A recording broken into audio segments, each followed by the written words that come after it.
नमस्कार। आप सब बीए पार्ट तृतीय वर्ष के विद्यार्थियों का आज के व्याख्यान में स्वागत है। हम हमारे पाठ्यक्रम की सेकेंड यूनिट का अध्ययन कर रहे हैं। इसमें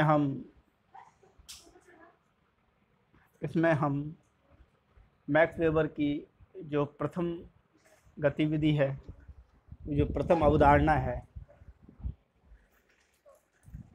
वह सामाजिक क्रिया के रूप में उस पर चर्चा कर चुके हैं। अब हम जो अगली अवधारणा है, कर्मचारी तंत्र, उस पर चर्चा करेंगे।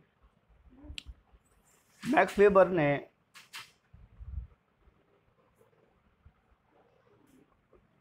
कृषक समाजों से आधुनिक समाजों की ओर जो परिवर्तन हुआ 16वीं शताब्दी के पश्चात औद्योगिक क्रांति के कारण, उसके संरचना को या उसकी व्यवस्था को समझने के लिए कर्मचारी तंत्र की अवधारणा को विकसित किया। कर्मचारी तंत्र भी मैक्स वेबर द्वारा बनाए गए आदर्श प्रारूपों का एक दृष्टांत है, उदाहरण है। मैक्स वेबर ने सर्वप्रथम कर्मचारी तंत्र को परिभाषित किया और यह बताया कि कर्मचारी तंत्र एक औपचारिक सामाजिक व्यवस्था का या औपचारिक संस्थागत व्यवस्था है और एक जटिल औद्योगिक समाजों की एक विशेषता है, जिसमें औपचारिक संगठन की नियामक इकाइयों की संख्या दी जा सकती है। अर्थात मैक्स वेबर के अनुसार कर्मचारी तंत्र एक औपचारिक संस्थागत और एक औपचारिक सामाजिक व्यवस्था में जटिल औद्योगिक समाजों की वह विशेषता है जिसे औपचारिक संगठन की नियामक इकाइयों की संज्ञा दी जा सकती है। प्रशासन तंत्र का अभिप्राय एक औपचारिक व्यवस्था के रूप में एक विशिष्ट संगठनात्मक संरचना से संबंध पदानुषंगों की अंतः संबंधित भूमिका की प्रणाली से है, जिसके माध्यम से राजकीय और उसके सहयोगी निकायों द्वारा सुनिश्चित किए गए उद्देश्यों को प्राप्त करने का प्रयास किया जाता है।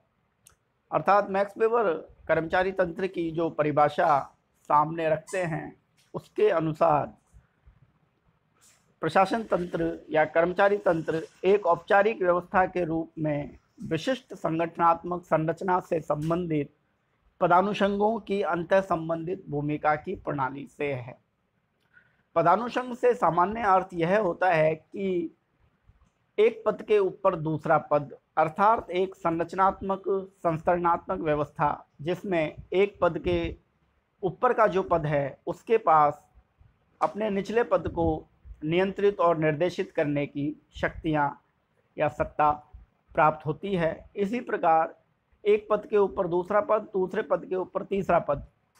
उदाहरण के लिए आपके महाविद्यालय में सबसे छोटा पद जो है वह पियोन का है, कार्यालय कर्मी का है।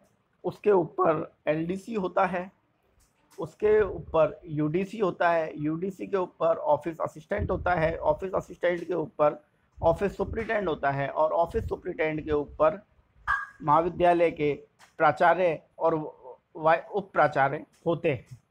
इस तरह एक अंतर संबंधित भूमिका की प्रणाली को मैक्स वेबर ने कर्मचारी तंत्र कहा।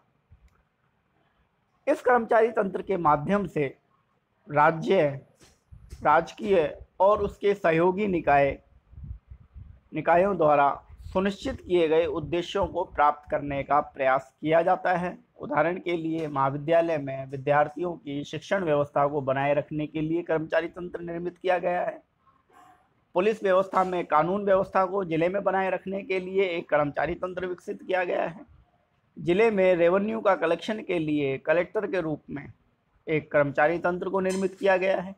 इसी तरह जल विभाग, बिजली विभाग, लोक निर्माण विभाग, समाज कल्याण विभाग, रसद विभाग में भी कर्मचारी तंत्र की अवधारणा को विकसित किया गया है और इन सभी विभागों के माध्यम से अर्थात राजकीय और सुनिश्चित किए गए उद्देश्यों को प्राप्त करने का प्रयास किया जाता है। मैक्स वेबर ने जब कर्मचारी तंत्र की अवधारणा को विकसित किया तो अवधारणा को विकसित करने से पूर्व कुछ आदर्श प्रारूपों को निर्मित किया।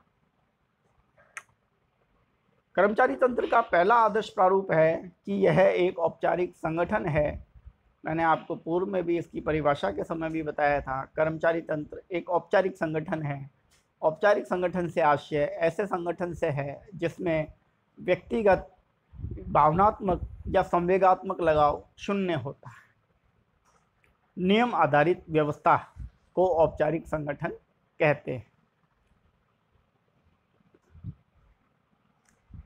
एक औपचारिक संगठन जिससे संबद्ध अधिकारों, भूमिकाओं एवं उत्तरदायित्वों को सुपरिभाषित नियमों एवं कार्यप्रणालियां जो सदैव लिखित रूप में होती हैं के आधार पर निर्मित होती है को औपचारिक संगठन कहते हैं। इसके पश्चात दूसरी जो कर्मचारी तंत्र का आदर्श प्रारूप है वह है संख्यात्मक संरचना। प्रशासन तंत्र विभिन्न पदानुषंगों से निर्मित संरचनात्मक संरचना से बना होता है।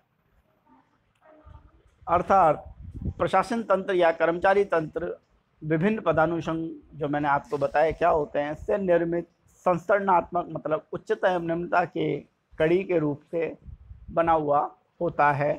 अर्थात इसमें कई व्यक्ति या कई पद होते हैं। तीसरा है प्रत्येक पदानुषंग का अपना सुनिश्चित कार्य क्षेत्र होता है और उस कार्य क्षेत्र में वह अपनी भूमिका का निर्वहन करता है। अर्थात प्रत्येक पद से संबंधित अपना एक कार्य या भूमिका होती है और उस कार्य क्षेत्र के अनुसार वह व्यक्ति या वह पद अपना कार्य करता है। यहाँ मैं एक कलेक्टर के कर्मचारी तंत्र का उल्लेख करूँगा। जिले में एक कलेक्टर का पद होता है जिसे जिलाधीश बोलते हैं। जिलाधीश के नीचे 2 या 3 अतिरिक्त जिला कलेक्टर के पद होते हैं जिन्हें अतिरिक्त जिला कलेक्टर प्रथम, अतिरिक्त जिला कलेक्टर द्वितीय और अतिरिक्त जिला कलेक्टर तृतीय के नाम से जानते हैं। इन्हें अतिरिक्त जिला कलेक्टर प्रशासनिक, अतिरिक्त जिला कलेक्टर न्यायिक और अतिरिक्त जिला कलेक्टर सिटी के नाम से भी जानते हैं। और इनके नीचे प्रत्येक एडीएम के नीचे एसडीएम होता है, एसडीएम के नीचे तहसीलदार होता है, तहसीलदार के नीचे पटवारी होता है और पटवारी के नीचे ग्राम सेवक होता है। इस प्रकार यह एक कर्मचारी तंत्र निर्मित होता है और सबके अपने अपने क्षेत्र हैं, निर्धारित हैं और उन्हें उन क्षेत्र में पहले से जो उनकी भूमिका है उसके अनुसार कार्य भी आवंटित होते हैं। कर्मचारी तंत्र का अगला आदर्श प्रारूप यह है कि प्रत्येक पदानुषंग उन परिस्थितियों का परिणाम है जिन्हें सामाजिक इकाई ने अर्जित अभिमुखन के आधार पर प्राप्त किया है। अर्थात यह कोई से भी जो पद हैं जो मैंने अभी आपको जिलाधीश से लेके ग्राम सेवक तक का जो पूरा विवरण बताया, उसमें प्रत्येक पद अर्जित योग्यता के आधार पर प्राप्त किया जाता है, प्रदत्त परिस्थिति के आधार पर नहीं होता। जिला कलेक्टर का पुत्र जिला कलेक्टर नहीं है, वह एग्जाम फाइट करके ही जिला कलेक्टर बनेगा। अर्थात यह पदानुषंग अर्जित अभिमुखन के आधार पर होता है। प्रशासन तंत्र में नियुक्ति की एक सुनिश्चित प्रणाली होती है। अर्थात प्रशासन तंत्र या कर्मचारी तंत्र में कोई भी व्यक्ति जिसको एक कार्य या भूमिका आवंटित होती है उसके लिए उसे नियुक्ति की एक प्रक्रिया से गुजरना पड़ता है। सर्वप्रथम उसे परीक्षा पास करनी होती है। परीक्षा पास करने के पश्चात इंटरव्यू होता है। इंटरव्यू होने के पश्चात उसका प्रशिक्षण होता है। प्रशिक्षण होने के पश्चात उसे वह पद प्राप्त होता है। प्रशासन तंत्र की संरचना संविदात्मक नियमों पर आधारित होती है। इसके अतिरिक्त वेतन श्रृंखला एवं अन्य सुविधाएं, पदोन्नति अवसर एवं सेवानिवृत्ति के उपरांत सुविधाओं की विशेषता इसमें सम्मिलित होती है। अर्थात मैक्स वेबर कहते हैं कि कर्मचारी तंत्र की संरचना में सभी जो नियम हैं वह संविदात्मक नियम होते हैं। इसमें वेतन श्रृंखला, पदोन्नति के अवसर और सेवानिवृत्ति के पश्चात की सुविधाएं सम्मिलित होती हैं। अर्थात कर्मचारी तंत्र में एक निश्चित अवधि के बाद कर्मचारी का पद समाप्त हो जाता है, जिसे सेवानिवृत्ति कहा जाता है, और इसके पश्चात उसे जो सुविधाएं मिलती हैं वह भी पहले से ही परिभाषित होती हैं। इसी प्रकार पद पर रहते हुए उसकी जो वेतन वृद्धियां हैं उससे संबंधित भी नियम पहले से ही तय कर लिए जाते हैं, और सभी चीज़ कर्मचारी तंत्र में नियमों पर, संविदागत नियमों के आधार पर संचालित होती है। अगला जो आदर्श प्रारूप कर्मचारी तंत्र का आदर्श प्रारूप है वह है अवैयक्तिक चरित्र। कर्मचारी तंत्र में जो कार्यालय संपत्ति है और कार्यालय के जो संबंध हैं वह अवैयक्तिक चरित्र के होते हैं। अवैयक्तिक चरित्र से आशय यह है कि एक व्यक्ति का दूसरे व्यक्ति से लगाव शून्य होता है। अर्थात कार्यालय में जो संपत्ति है, उदाहरण के लिए आलपिन, पेन, कागज, स्टेशनरी, टेबल, कुर्सी, पंखा इत्यादि से व्यक्ति का कोई भी व्यक्तिक लगाव नहीं होता। इसी प्रकार किसी भी कर्मचारी तंत्र में जो कार्मिक कार्य करते हैं वह भी एक दूसरे के प्रति व्यक्तिगत लगाव की भावना से दूर होते हैं।